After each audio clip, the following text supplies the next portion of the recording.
ಇರ್ಬೋದು, ಗುರುವಾಗಿ ಇರ್ಬೋದು, ಯಾವುದೇ ರೂಪದಲ್ಲಿ ಆ ವ್ಯಕ್ತಿಯ ಸಾಧನೆಗೆ ಬೆನ್ನೆಲುಬಾಗಿ ನಿಲ್ಲುವಂತ ಕೆಲಸ ಒಂದು ಹೆಣ್ಣು ಮಾಡ್ತಾ ಇದ್ದಾರೆ.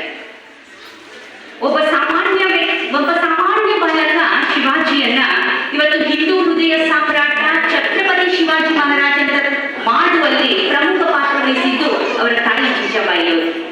ಒಬ್ಬ ಸಾಮಾನ್ಯ ನರೇಂದ್ರ ಆಗಿರುವಂತಹ ಬಾಲಕನನ್ನ ಇವತ್ತು ಇಡೀ ವಿಶ್ವ ತಿರುಗಿ ನೋಡುವಂತಹ ಸಿಂಹಗರ್ಜನೆಯ ವೀರ ಸನ್ಯಾಸಿ ಸ್ವಾಮಿ ವಿವೇಕಾನಂದರನ್ನಾಗಿ ಮಾಡುವಲ್ಲಿ ಪಾತ್ರ ವಹಿಸಿದ್ದು ಅವರ